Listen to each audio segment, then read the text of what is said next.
Yo, Major. Never stopping. Never stopping.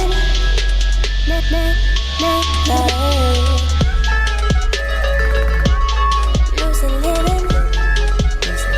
Dreaming never sleep. I'll be gone. City tripping.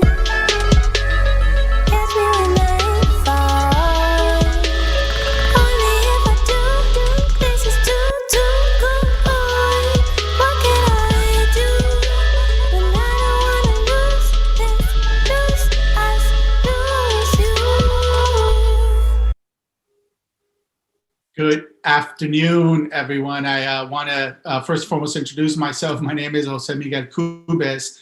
I am the proud principal at Schendel Elementary in the Delhi Unified School District.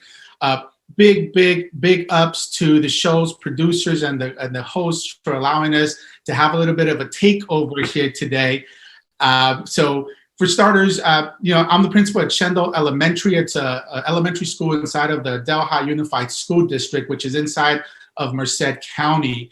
To tell you a little bit about the district, we serve approximately 2,500 students. Specifically, the school that I lead, I have about 420 students at our school. The Schendel Elementary School in Delhi provides a robust program for our families. We have a transitional kindergarten through 6th grade. We do provide a traditional program with a dual language academy, and we do have a self-contained special education classes for the entire district.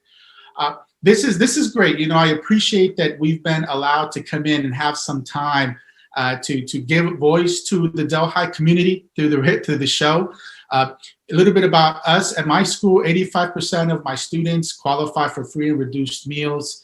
55% of my students are English language learners. We do have students that are considered homeless and foster youth, and we have 12% of the students that are in our special education program. And we also house the district-wide early education program, which is early transitional kindergarten and our Delhi preschool.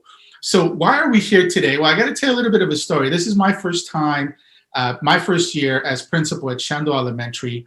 And something that came to my attention was what's called the Great Kindness Challenge.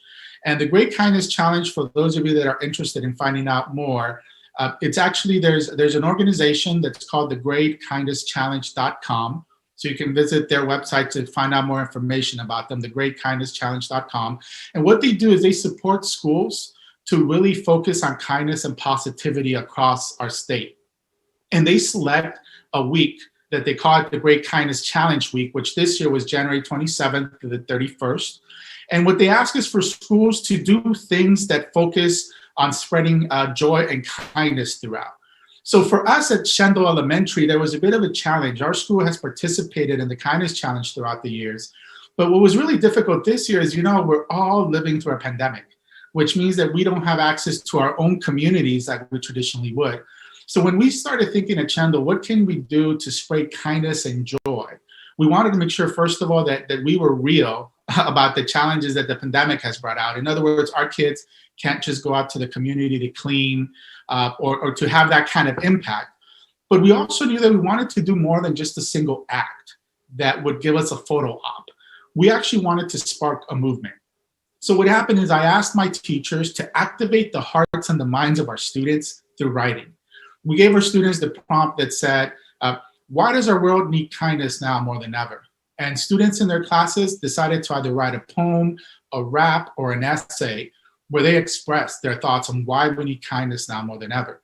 Then while they were doing this, I said to myself, wow, this is great that our children at Delhi are going to get a chance to have a voice through writing.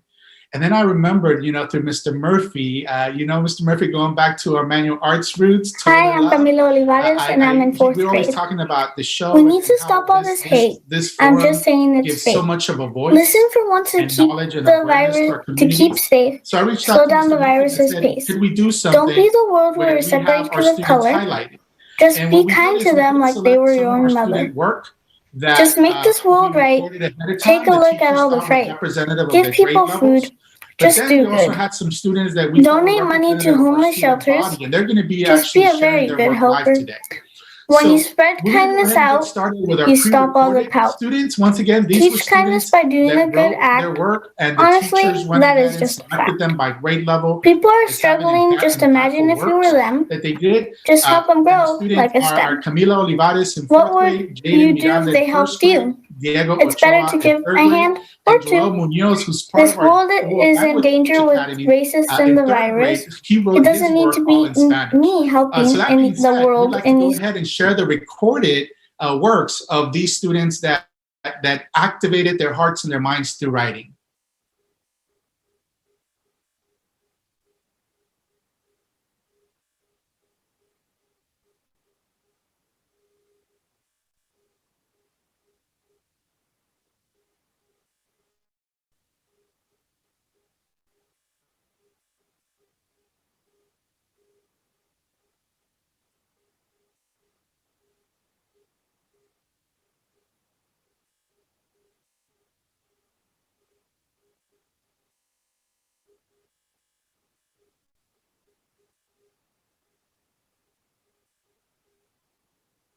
Hola, yo me llamo Joel Muñoz, yo estoy en el tercer grado.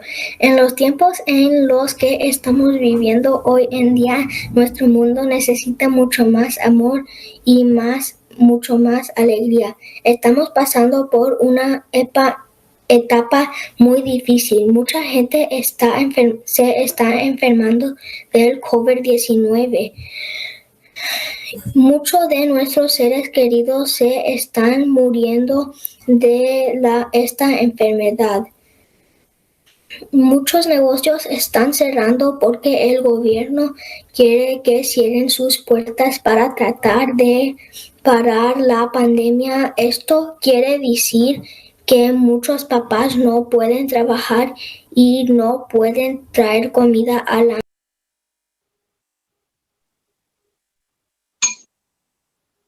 mesa. Los papás están tristes porque están perdiendo sus casas y las familias no tienen lugar para vivir.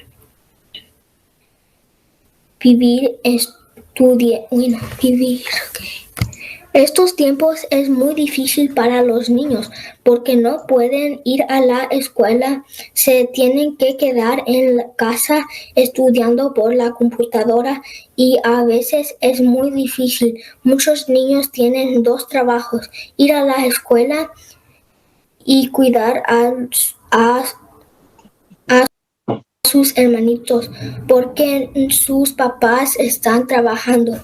Yo pienso que cuando vemos a una persona triste, necesitamos enseñarle amor y podemos darle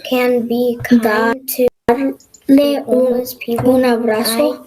Show kindness by giving them food and drinks. It's important to be kind because a lot of people don't have food or clothes and they don't have money to buy a house.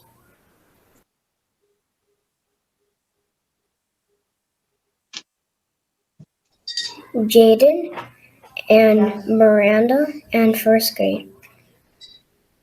I can be kind to homeless people.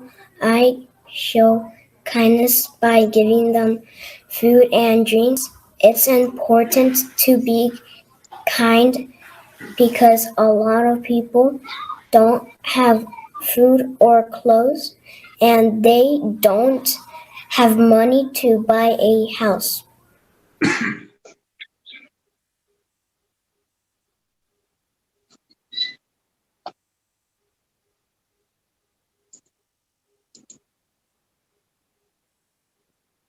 Hello, my name is Diego. I am in 3rd grade. The world needs more kindness because it brings people together. We need kindness more than ever because this year and last year has been a roller coaster of emotions. And all that people need is love and kindness.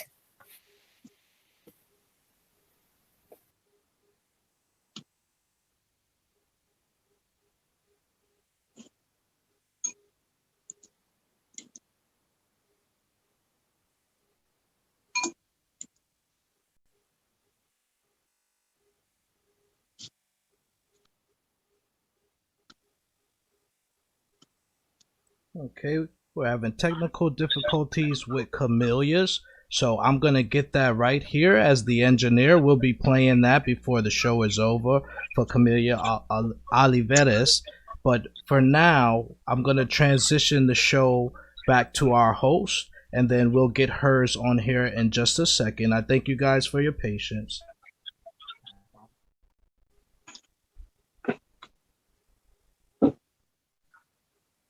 Take it away, Pete.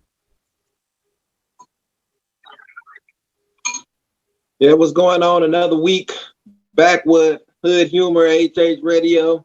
You know, HP along with Mr. Brandon Black. Yo, yo, yo.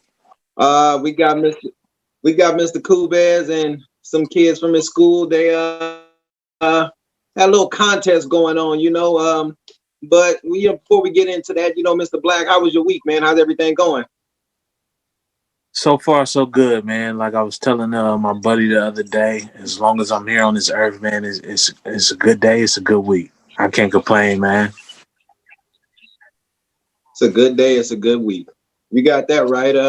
What about you, Mr. Kubes? How's everything going? You know what? I got to say, it's been a lot of blessings, you know, going through this pandemic and all the difficulties that are going on. But I can't complain. I'm surrounded by great people, great families that keep me on my toes and keep me ready. So, you know, blessings all around. Blessings all around. Amen.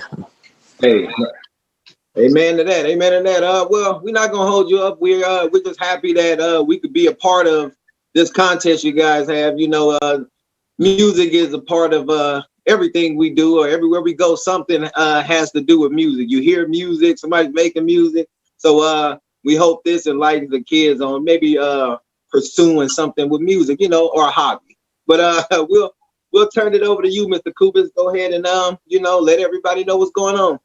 Great. Yeah. Well, once again, I want to thank you all for this time. You know, what you've done by investing your time for the Delhi community is giving our students a voice and our community a voice.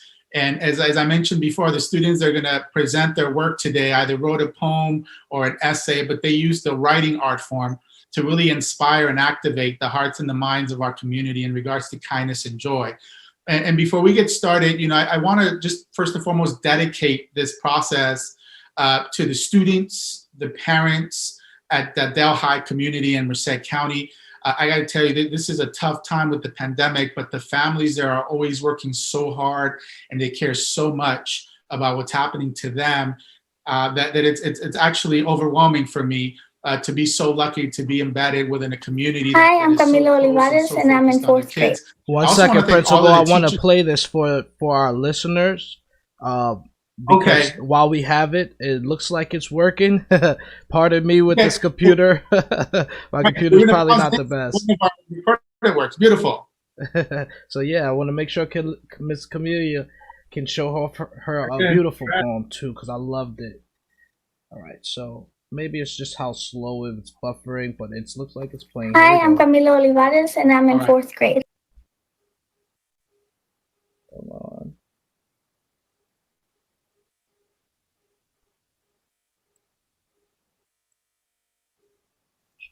Hi, I'm Camila Olivares and I'm in 4th grade. We need to stop all this hate. I'm just saying it's fate. Listen for once to keep safe. Slow down the virus's pace. Don't be the world where you're separated because of color. Just be kind to them like they were your own mother. Just make this world right. Take a look at all the fright. Give people food. Just do good. Donate money to homeless shelters. Just be a very good helper. When you spread kindness out, you stop all the pout. Teach kindness by doing a good act. Honestly, that is just a fact. People are struggling, just imagine if you were them. Just help them grow like a stem. All right. Oh, not a problem. Thank you. Look, I love live shows, right? The kids, we get every child an opportunity to shine. Before we went, like I was saying, I do want to dedicate this to also the teachers and the staff at Delhi Unified School District who've been, you know, during the pandemic, doing everything that they can to ensure that we're providing the best quality education to our kids, even if it's the distance learning. And you know what? A little bit of a selfishness A lot of appreciation to the teachers at Schendel Elementary. They've embraced me with open arms during one of the most difficult times in the history of education, and they've helped me become ingrained there. So what's about to happen, this is for the students, the parents, teachers, and staff for the entire Delhi community, which brings us to our students that get to shine and share their voice. So these are students whose the teachers saw the works of writing that they created, and we wanted to provide them an opportunity to get their shine on, if you will, live in front of everyone to be able to share out. So without further delay, we're gonna get started with our first star for today, and that's Damien Aguilar, one of our 5th graders at Schendel Elementary. So Damien, your time to shine, go for it. Always keep in mind that you have to be kind to everyone in this world. You will always find a loving mind and a smile wherever you go. You will not be blind to see mankind have a loving mind. All right. Thank you. Great job. Great job. So next we have another 5th grader that is getting an opportunity to shine and share his work, and that's Jonathan Aguilar. Go for it, Jonathan.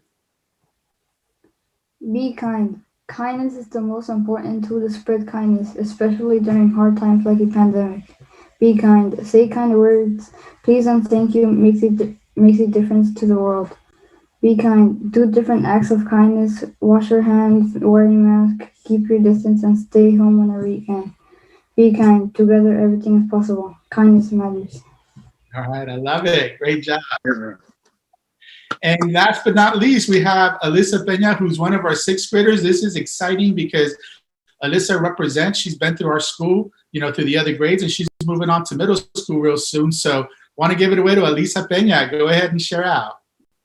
We're all going through hard times, it's true. The pandemic is rough. We need to remember to be kind. I know it's tough. We can't go outside, so what's the point, you ask? We don't know people's full story if there's a smile behind their face mask. We don't know what they go through at home, so we need to be kind all the way to the bone.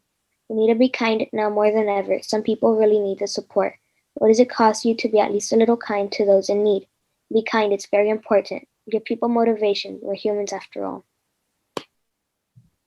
Wonderful. I love it. I love it. Great job. Great job. So thank you. Listen, one thing that before we wrap up with our students, I want to say just what you've been able to help us share through the recordings and through their presentations. These are the voices of our kids that are navigating through a pandemic. So even though we're facing these really difficult moments, these difficult times, there's still a lot of shining that's coming from them. A lot of hope, a lot of like potential.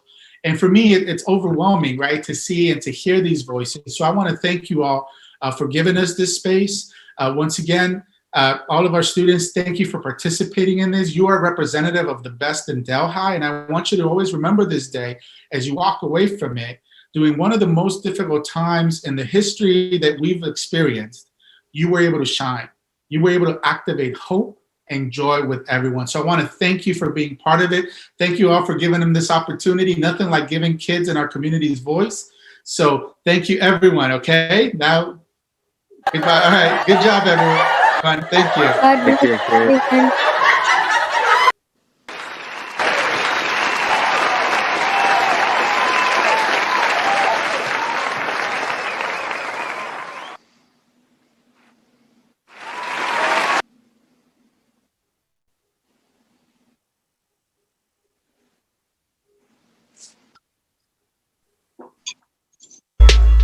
I've been trying to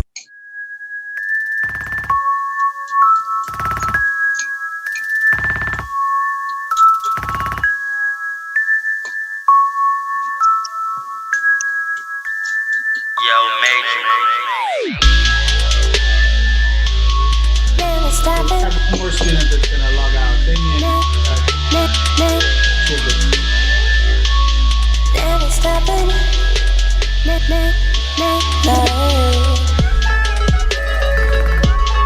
Damien, you put it on, you can close out now. Dreaming never sleep. Oh, you got no. City tripping. Catch me when I fall. Only if I do, this is too good.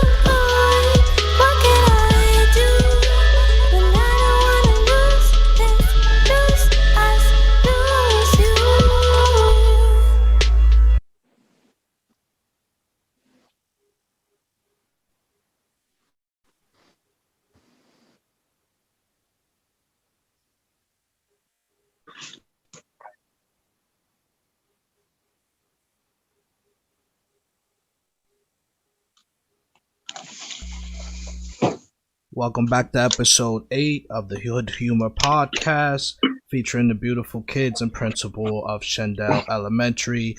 Good luck to all the students with your future studies and goals and ambitions, and thank you all participants for sharing with the podcast, just being a ray of sunshine in some of these dark times. And I'm gonna give the floor back to our lovely host here. Thank you to all the parents as well. And here we go.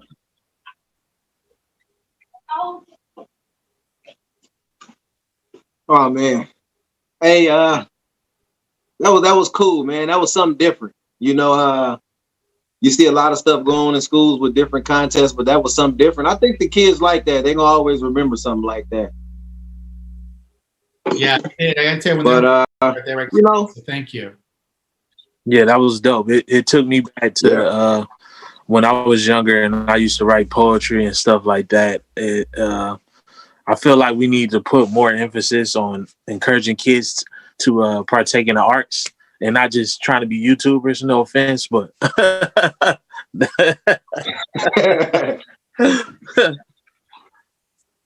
that's true. Yeah, that's true.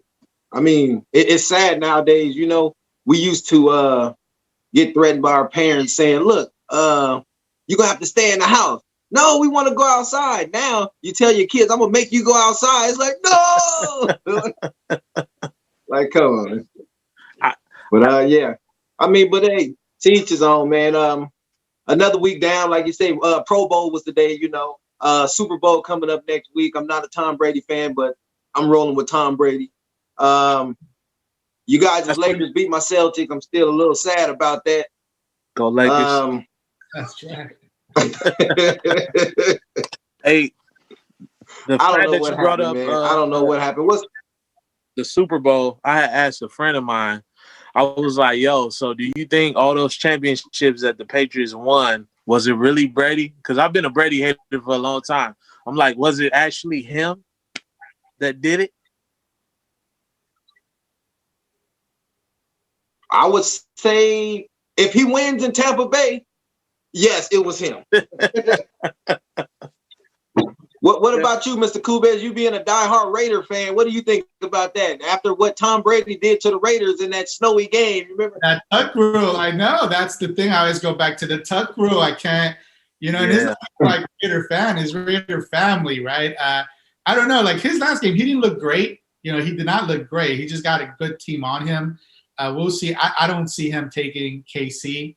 But you know what? It's going to be hard to say that all those years with the Patriots was the team when he's the one there. Then when he leaves, you know, you got to see the outcome, right? He left and he's in the Super Bowl, and the Patriots are they're like somewhere else. They're in Raiderland.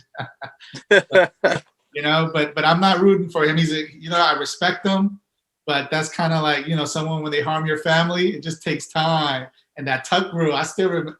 Every time I see snow, I think of the tuck rule. So,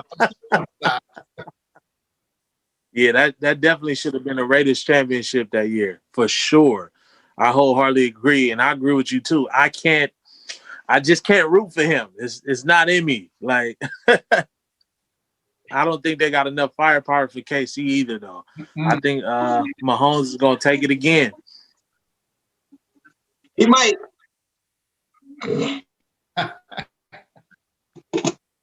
Yeah, that's a good question. He said, "What made you want to become a principal?" Okay, great. Yeah, you know, I got to tell you. So I grew up in South LA, same neighborhood where Murphy grew up at. We actually went to Manual Arts, and I was a student there.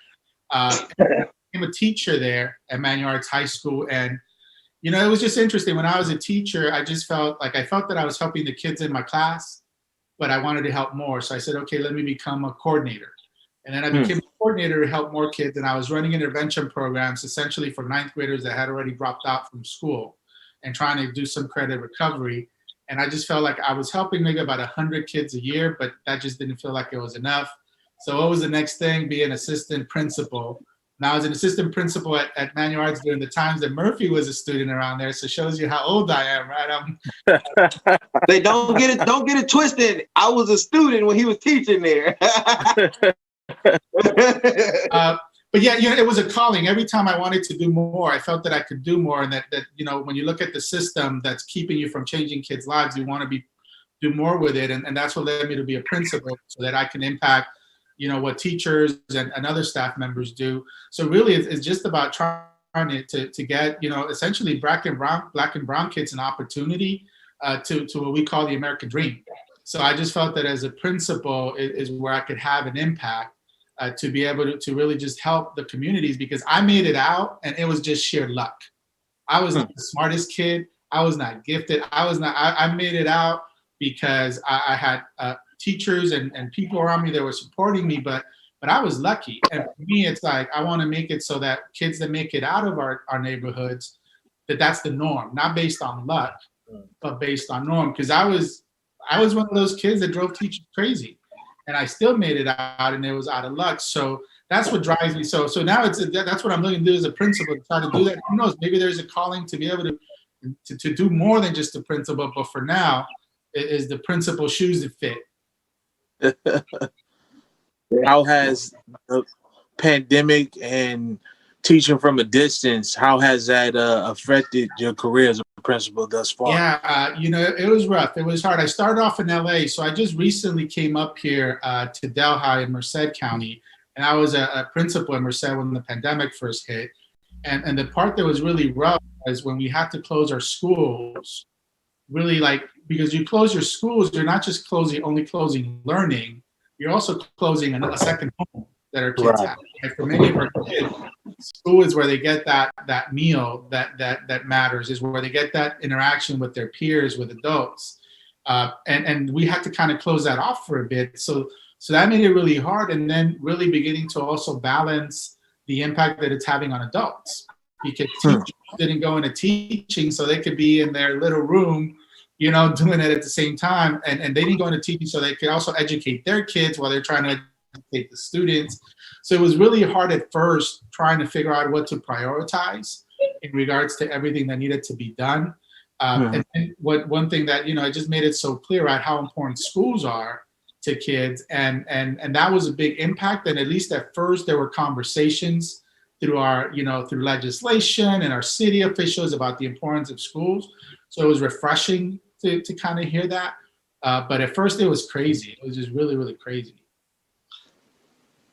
That's what's up. Now, hey, what are you what are some of the things you probably could express to some people on how schools have changed from when we were in school? Like things that go on now at schools that, you know, principals and teachers have to deal with. You know, me personally, from working in the school system myself, I would say the kids are a little tougher to deal with in higher grades now. But I mean, as educators, do you still encourage people to become an educator? You know, because I say we need more teachers and doctors and things like that. Yeah, no, that's yeah. Listen, there's a teacher shortage. One thing that I've seen is it's hard to find people that are qualified and willing to go into education, so they can work in that. So we definitely need more teachers. We need more people to start seeing the impact that you can have as a teacher. But on the flip side, we also need to start really valuing our teacher profession a whole lot more. Yeah. Right. And it's really hard because in the past, you know, it's almost like we would send kids to school. Like for me, some of my teachers, they were my father figure. And they didn't even sign up for that, right? They didn't know, but they were teaching me. You know, I learned how to shave by watching Lethal Weapon. You know, when Danny Glover's great movie. that was how I learned. So with our teachers, I think we have to own the fact that our teachers do so much more than just education. So we got to honor the profession, right? And it could be with prioritizing them, because it is different, you know. And back in the day, like even discipline, right, before was just like really like straight up, I would even say in many ways oppressive, which in one way, like you kind of squash down on a kid and it makes it look calmer. But at the end, you don't see what happens when that kid is 21, 22 without a high school diploma because they've been out of some of the schools. And now it's really about, okay, now we don't do that anymore, but that means we got to work on what we do have to work, which is louder. I would say, you know, working with, especially in the older kids, it just looks maybe a little bit more chaotic, or it looks a little louder than before because we're not getting rid of them. You know, we're not getting rid of the Jose's. But we also need to prepare our teachers, right? We need to honor the profession and also make sure that we're preparing them for the reality. Yeah. When you were in school, was there any teachers that had like a very lasting impression? Like, did you have a favorite teacher or a favorite time with a teacher growing up? Yeah, I mean, I had a lot of them. One that always stands out is Ms. Oliveros, and she was at Schendel Elementary. She was actually a long-term substitute, and the reason that she stands out to me is because she actually she recommended me for what they called at Fauché Middle School, the academically enriched program, because she said that the way that I act in class wasn't because I was a bad kid, but because I just was in many ways intellectual, not academic, but intellectual. So she recommended me for that program. I didn't even know what it meant. And when I showed up, it was interesting because the AE program, academically enriched, your building was where you had all the quote unquote top teachers, everyone that was pushing you. And then my other friends were at the other building where that wasn't the case, and we were still the same. So just, you know, she had a big impact because she had me see myself as more than just like a knucklehead. Although I wish that both of those been for everyone. So I always remember Miss Oliveros, and she was a substitute. She was a long-term substitute for my 6th grade class at Menlo. That's. So do you think if she didn't recommend you for that program that your life could possibly be completely different than what it is now? Most definitely. I'm going to tell you, there's a close friend of mine, Javier, right? We're in the same grade. He was actually smart with math. He was great with math. We both looked the same. We both acted the same. But when I was in middle school and I misbehaved, it was like, oh, it's just Kubes being intellectual. And when he misbehaved, it was, oh, he's committing a criminal act. You know, he's doing things. I remember kids like him and his friends, they would tag up a locker room, and it's like, boom, let's try to get rid of him. And then I didn't do this, but my friends were actually pranking each other, and they hot-wired a locker room so that it would explode with whipped cream. And when they got punished, but then it was like, hey, you know what? Now you got to clean up the whole hallway for a week. Whereas Javier and his friends, they would tag something up. It's like, hey, you a gangster. You got to get out of here. You're dangerous. So it did make a difference because the way that people saw me, I wasn't acting any different. But the mindset they had towards kids like me was different. And we were the same kids in the same neighborhood, same building, doing the same thing. So it did have that impact on me. Right. And you said a key thing too. You said it changed the way you saw yourself. And I think that's important. I don't think people realize that you have to see yourself a certain way in order to become what you want to be or go a certain distance. So I think what you said is super important. People need to assist in helping these kids shape their own self-images, how they view themselves, you know? Yep. Why can't we treat everyone like we treat an AP class? Like that's what I did when I was a teacher, because I fell into that groove. And I remember my AP class, it used to be like, oh, we treat it a little bit different. We go, and then I said, well, wait a minute, why can't I do my remedial class the same way? Why do I have to treat one group like they're going to go to college and then another group like they're not? You know, why can't I have a kid that's an English language learner or a kid with an IEP in my AP class? So that dawned on me, and you're right, because what we tell them, the kids is watching. Right. Yeah. They're watching, and particularly the kids in these neighborhoods, they game recognize game, and they know if you're not bought in, if you really don't think that they can make a difference, and you're mouthing it, they can tell when you're a sheep in wolf's clothing or a wolf in sheep's clothing. So it's important as educators to be genuine and to really believe that everyone deserves the right to make it, whether they got the skill set or not. It's can we act like everyone deserves the right? Yeah, you're right. It also starts at home too. You know, a lot of parents they're on board with the educator at the school of their kid's choice or their choice, but the discipline starts at home. It helps out the educators with the students, you know, because if some kids don't listen at home, they're not going to listen at school. So that's why it's important. I've always said for educators and parents to be on the same page, because that's the community. Like you said, it takes that community to, help raise kids. And like you said, that one teacher that you remember, that's somebody in the community that helped you go the right route. Yeah. Yep. So, I mean, that's cool. What I was wondering too.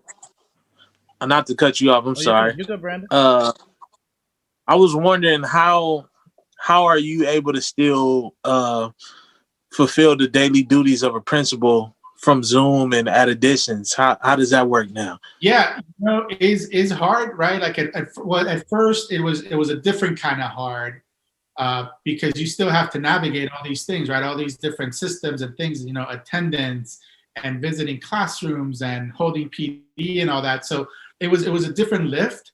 Right now, it's it's all about, first and foremost, I remember one of my colleagues, that said, I'm going to accept not being exceptional, like that I can't aim for exceptional.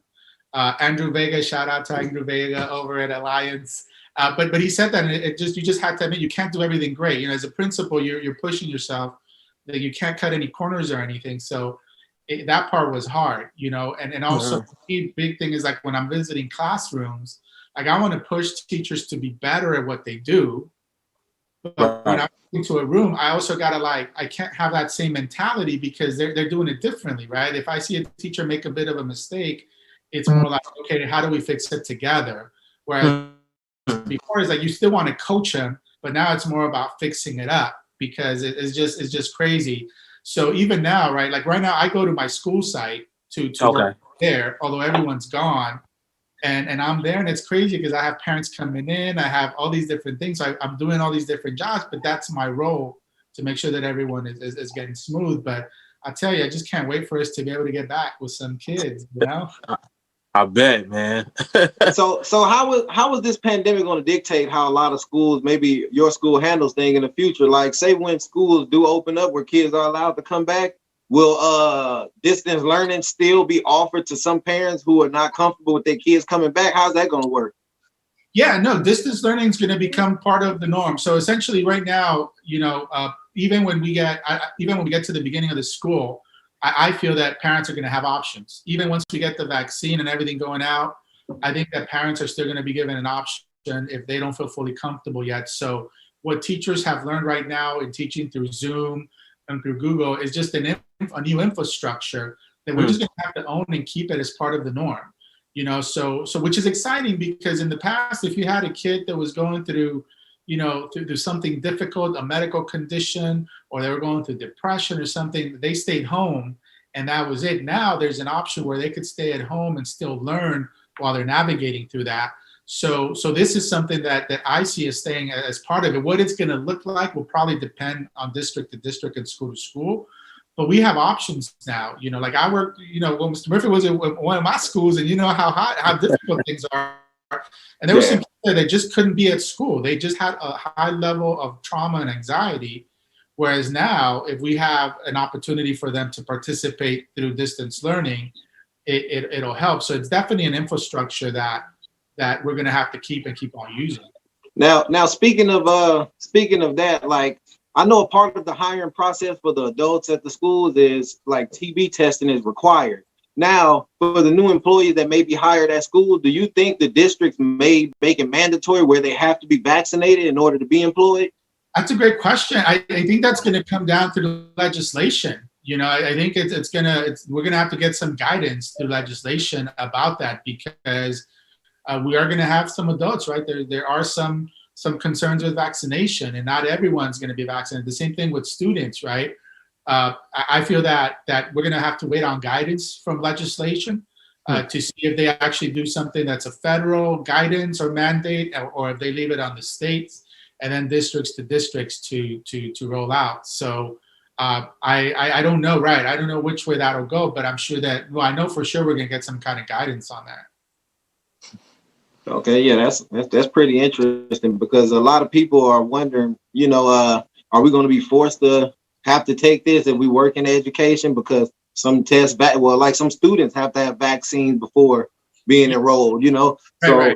Is that going to be mandatory for the students to get vaccinated now? And how's that going to work? Because I'm looking at the controversy behind it, because you do have some parents who are like real OCD and, they don't want their kids around you know, it's kids who may be possibly sick, which they won't know. But if they're going to assume they are because they didn't have the vaccine, well, you think that may push the district to make it mandatory.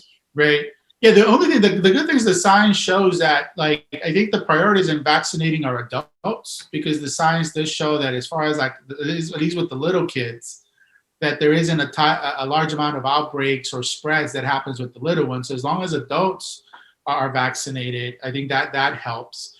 And then once again, I think instilling the social distancing, wearing the mask, all these things we're going to have in place, because once again, vaccines, right? They're 95, at best, they're 95% effective, which means there's only that 5%. So just because the vaccine shouldn't be walking around without a mask. And then just because you don't get, sick from it doesn't mean you don't get infected from it. So there's a lot of things out there. For me, just on the real talk end, my feeling is how I have adults that don't want to get the vaccine. If they have a choice, just show up to work. Right, like don't use it as an excuse to say, well, I don't want the vaccine, but I don't feel safe being at the site. So I do think there's got to be some sort of guidance that'll come out for that. Facts. I think what this has shown us too, and little kids have shown us, we should have never stopped eating dirt. Clearly, yeah, you're right. I mean, you're right. I mean, hey, some of the things that some of the doctors and CDC is constantly advising everybody is, cover your mouth, wash your hands. These are things you were taught from a kid, so that should be something you should do on the regular. If they still have to be adamant and tell everybody daily on the news to wash your hands, then we got a real problem.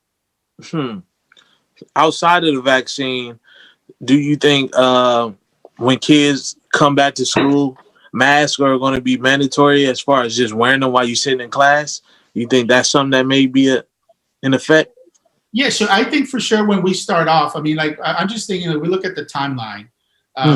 We don't think that everyone's going to have access to the vaccine till like way deep into the summer, after the summer. So when school starts, I think we're still going to have to use options whether they want to keep their kids at home or send them in. We're also masks, that's going to have to be part of the norm, because the virus is still so new and there's variants that are still out there. And once again, a vaccine is only 95% effective. So we're still going to have to definitely do the masks, social distancing as much as possible, having those preventative measures in place as we continue to kind of roll in.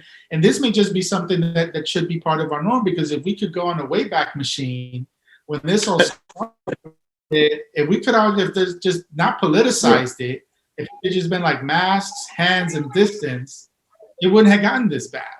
And my hope is that moving forward, we don't politicize it anymore. But that's still up in the open. Yeah. Well, that's gonna be hard not to do.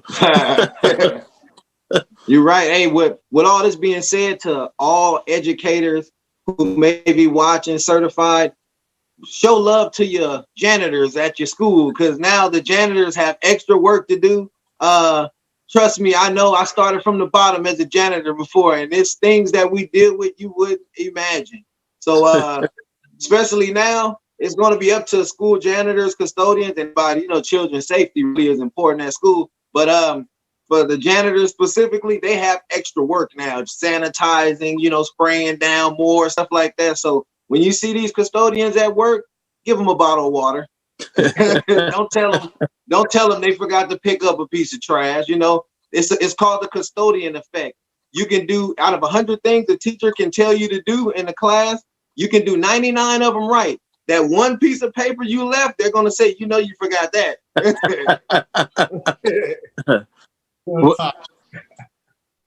What I'm curious to see is how students are going to act socially when school is back in. Like, them being so apart from each other for so long, I'm wondering how is that going to affect their social life? And even education. Right, in general. So I think something that not a lot of places, because we still don't know what it's going to look like, but I need to start pushing myself over at Schendel, is what is next year going to look like, because we're going to get students that have been disconnected for a year. Be behind in learning, so we can't start it's not like let's just start from scratch. It's kind of like it's almost like I don't know, if you're in a relationship and you go on a getaway and it gets really, really bad and intense, you can't just come back and, okay, let's just start a relationship how it used to be. You got to do some work. So for us in education, we're really going to have to be very mindful and prepared of how can we help our students catch up for what they missed, especially when it comes to socialization. Like I need to have a focus on the, like the needs and all those. So, they always say there's Bloom's taxonomy, but there's also the Maslow hierarchy of needs. So I think for the beginning of next year, we're gonna have to focus on Maslow, because you can't do Right. if you ain't got Maslow, and our kids are not getting their needs met this whole year. That's tough. Have you dealt with any students that may have developed like depression from being away from school this year? We have, yeah. I've seen that, and I've had discussions with my colleagues, and it's just different. Some students, we've had some cases where some students are flourishing a little bit more because they don't have the pressure of socializing, but others that are hitting depression, that are not feeling well, that aren't feeling connected, and parents as well. So it's important to start, connecting those wraparound counseling services, because it's different. Our kids, it's not the same. No. And for me, what I think is we also are going to have a large number of kids that we don't know what effect they've had because they're dealing with it just fine. But once they show up, we're going to see it. So we got to be prepared for that. Yeah, you're right about that, man. Like I say, it's all, at the end of the day, it's about children learning and children safety. So we got to find some kind of ways to get this under wrap. Besides from that, you still have other things out there too. You got to, it's still flu going around. Be cautious of the flu. It's a lot of different things going around. Don't just let one thing get you sidetracked. You gotta be healthy. Take care of your body. Watch what you put in your body. You want to be around. So we gotta play it safe. We gotta listen, and that's the big thing. A lot of people don't like to listen. If a professional is telling you something, you may want to listen to what they have to say. Or they like to listen to the wrong thing, man. Like this is a hoax. Hey, how many people that we've seen on the news, some high-powered people who thought it was a hoax, end up kicking the bucket from this stuff. So you can't say it's a hoax. Man. You gotta treat it serious, man. Just because you may not think it affect you like it affects somebody else. You can pass it on to somebody and it can really affect them and their family. So you got to really, be safe with this stuff. Yeah.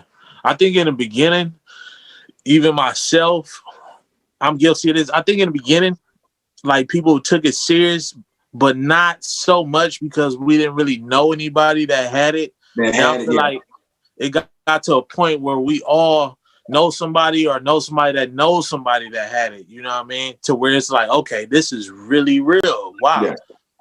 Yeah, you're right. But I agree with Mr. Kubes, though. It should have never got this far when I've read of other countries that have like no cases now and no vaccine. And look at it. The whole continent of Africa got over 1 billion people there. And I think months ago, they only had 3,500 recorded cases of it. Over 1 billion people. So it's like, wait a minute. We're supposed to have some of the highest technology here. Like, why we have all these cases? Like, come on. But I think we was all so divided on if it was real, if it's not, how to handle it. You know what I mean? Yeah. We were divided. Because even Australia, they have no more cases. And they just banned it down. They followed the rules, quarantine. Like, even out here in California, we all saw it. There was like lockdown. You still have people throwing parties. Big parties. Hey, but I wonder why. This is my question to all three of you guys. Why would they end the lockdown in California with the cases still high and hospitals still overcrowded? But, like, what's the point of doing that? Do you think that was a good idea?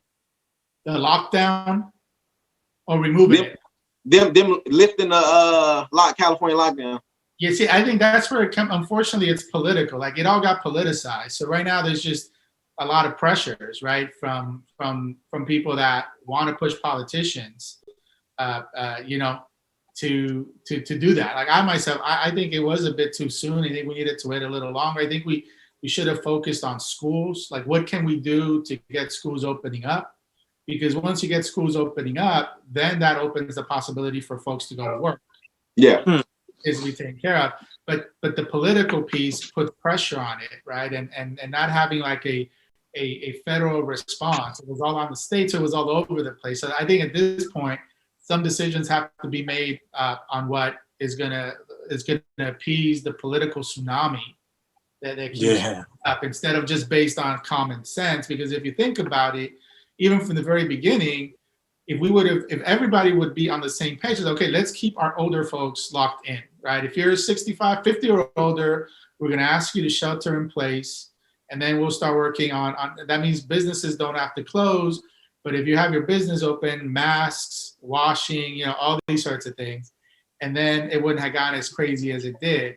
But it's hard, people, here we want our rights, and people just don't want. We want our right to party, right? Some people have a right to eat and get together. Like, I'm thrown away about the fact that people are talking about, we're worried about Super Bowl Sunday coming up, because that could become a super spreader, weekend. The Super Bowl. Hey, that's somebody. That sounds like a platter. Super Bowl spreader. Facts. It's like you said, man. We when it comes to the rights, we like, yo, this is my freedom to do this. I don't give a damn what you say. I'm out here. I'm having fun until you coughing or you can't breathe, and then it's like, oh. and it's not funny. We're not laughing at maybe somebody that'll be sick, but it's like some people know what they have to do to stay safe, and they choose not to do it, and then go out and get sick. Then they're putting their family through this ordeal, That's why they said you have to play it smart. Like the whole no maskers out here, right? Like, you got people going around LA, Century City, places, intentionally not wearing masks. Yeah. I'm like, I don't understand that, because you only have to wear a mask when you're outside in a business. Like, why is this such a huge issue? When you're at home, you can do whatever you want. Yeah, and then I go back to, like, I think one thing we've underestimated also is the impact or responsibility that leaders and elected officials have. At the very beginning, like, it's almost like if someone that thinks differently, all you got, as long as you make sense with someone. I always say, if someone that's negative, the worst thing is that they can make sense with someone that's positive or someone that's in power.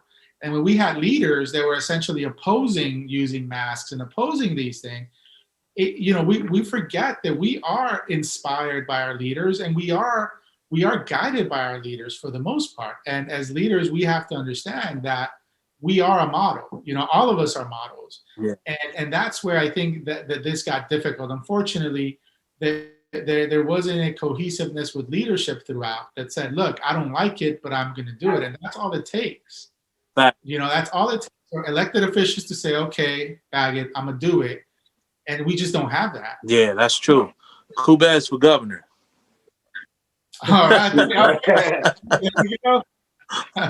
Well, you'd have to pick a cool nickname if you become governor, because we already had the Terminator. So what's your nickname going to be? An Exterminator? All right. I remember I used to have a kid that had a speech impediment in the hood. He used to call me Kubear. Maybe it'll be Kubear. Hey, the California bear, it relates. It goes together perfectly. And let me tell you, from your mouth to the skies. But if that happens, you all are down for the Schendel kids. You guys showed me some love today, so I'm down for y'all. So if I go, y'all in the train. Y'all come. Just know that. Let's make it happen. Let's make Team Q Bear. Let's get Newsom out of there. Let's put Q Bear up in there. Hey, but speaking of that, some people have mixed feelings about Governor Newsom. Some people feel he did a good job about the lockdown. Some people feel he did a bad job. But majority of the people who felt he's done a bad job are business owners or apartment building owners. But the people that have applauded him have been the people playing it safe. So I mean, what do you think about that? Us being that we're in California. Yeah, I think it was such a difficult situation to navigate, right? I mean, I feel that from the beginning he attempted to make some of the right moves to get things going the right way. And there's just been political pressure. I think that if he wouldn't have had all this political pressure, there's certain things that wouldn't have been done. Like I always think back to the reopening that was happening right before Mother's Day weekend, right? That just didn't make a lot of sense. But when you're a politician, you're an elected official, you have to respond. I mean, I don't think that, I don't like the sense of cancel culture for people that are on your side, so to speak. I don't think he should be recalled. I think, he's done the best that he can in a difficult situation. It's about listening and making adjustments. But to me, one thing that I'm still trying to kind of process is how sometimes we have elected officials that stand for what we stand for, that at least are in our party or whatever we believe, but we're willing to cancel them out just because they pissed us off for a few minutes. Yeah. Something, So I think it's been tough. I don't think he should be. I don't agree with the whole this notion of recalling him. It just doesn't make sense. But it's been tough. Like I said, I think what would have helped is if we would have had a federal response that then states had to adhere to. It wouldn't have, because what gets people frustrated is one state does one thing, then another one does another, then another one does another. That makes it hard. So I don't envy him. I don't. Like I said, my hope is that as more, once we get the vaccine going, that it'll kind of assuage. I think once we get the economy up and running, but who knows how long that's going to be. Yeah. What about you, Mr. Black? Would you think Mr. Newsom, in your opinion, is doing a good job? I gotta agree. I think he's doing okay. I think I can have an opinion, but when you're actually in that seat and you got to make those quick decisions, I think it's super tough. I feel like he messed up. He did mess up when he was out and he himself didn't have a mask on and wasn't social distancing. now that right there, you can't say this and then you get caught doing the opposite, especially when you're a politician, because it's like, okay, now you trying to say, do as I say, not as I do, but that don't work with the public. Like, come on now. But overall, I think he's been doing okay. I agree with Mr. Kubes. I didn't really understand reopening so soon for that weekend, and then we go right back. You know what I mean? But like you said, it's a game. Politics is a game. We don't know what type of pressures he had behind those closed doors, who was in his ear. So,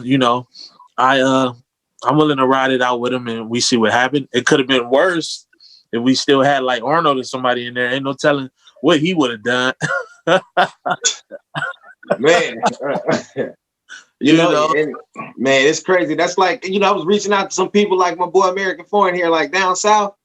A lot of those places have been like a little bit more open than we have been in the last few months. So, while they've been sort of normal, we've been confined. A lot of people have been like, wow. But my only disappointment with California is, like, I'm not disappointed with Newsom.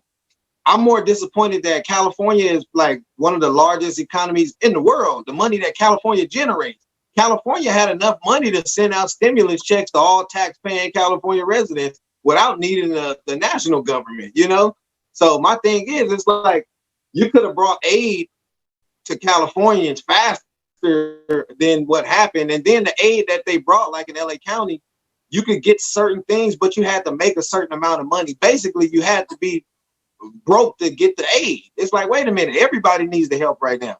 So, I mean, I'm not upset with Newsom.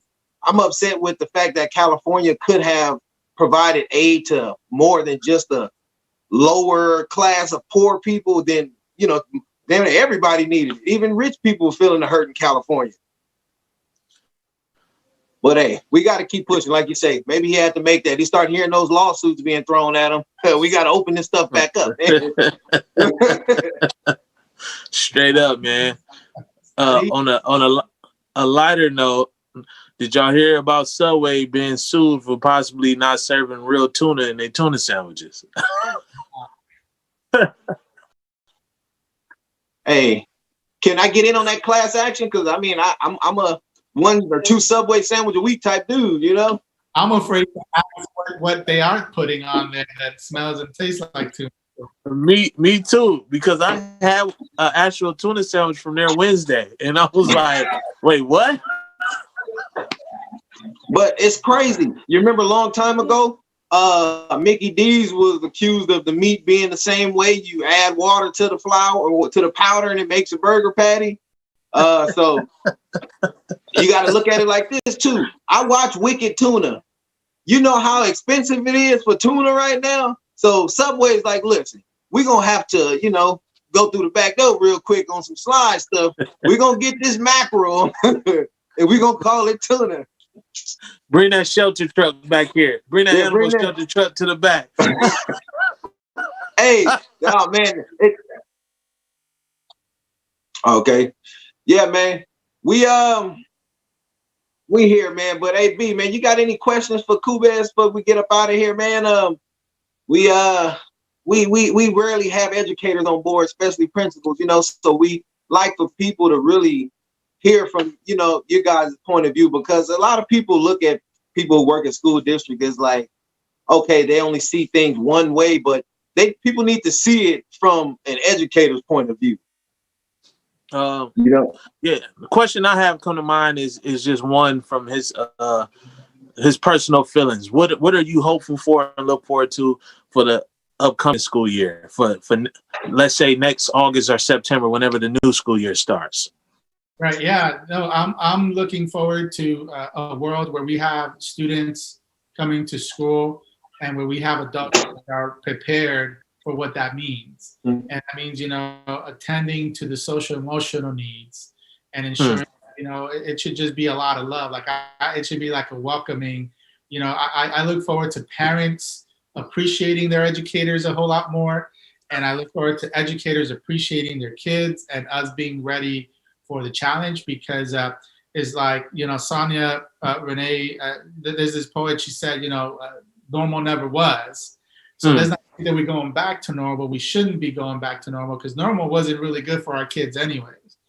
But I think that starts with them setting foot on there. So I'm hopeful. I'm looking forward to a world where, like those kids you saw today, I haven't seen them face to face this whole year. Wow. I haven't spent any time with them. So I'm just looking forward to just having kids and community at the school site. Nice.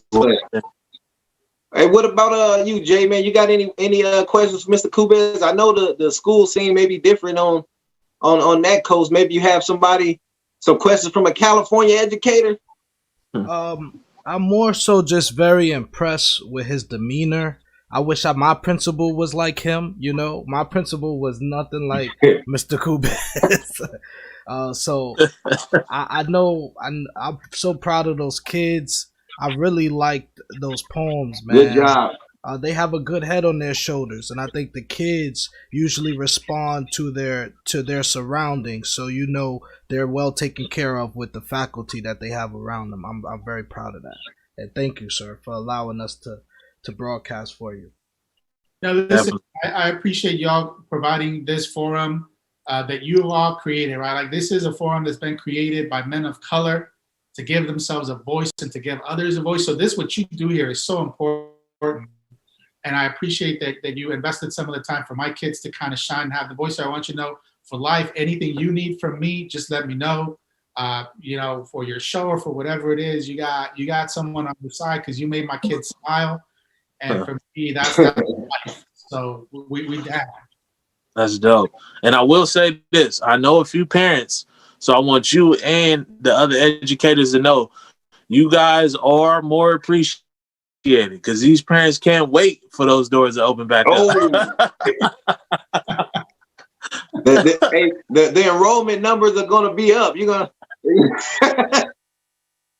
Hey, I'm telling you, a lot of parents got to taste the reality now.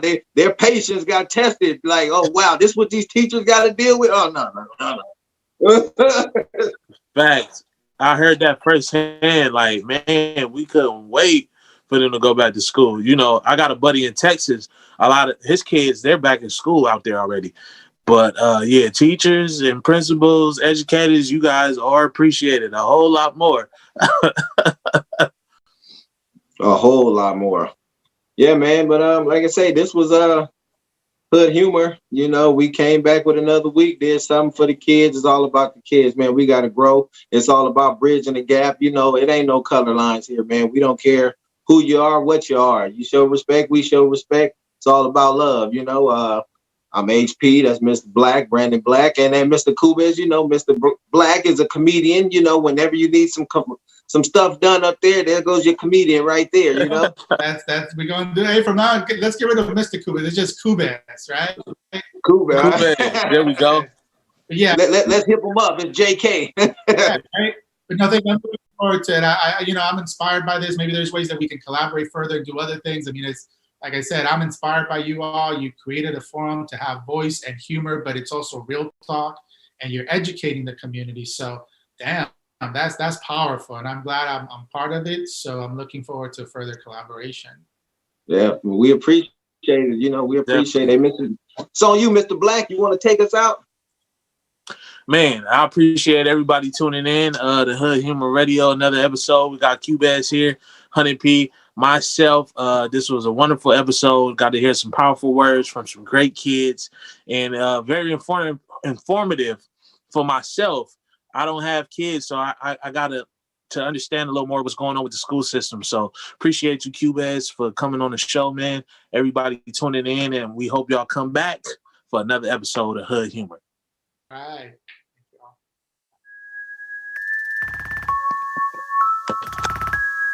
Great episode, man, and pleasure meeting you too. I know you known P for a while. Nice to meet you, brother, for real.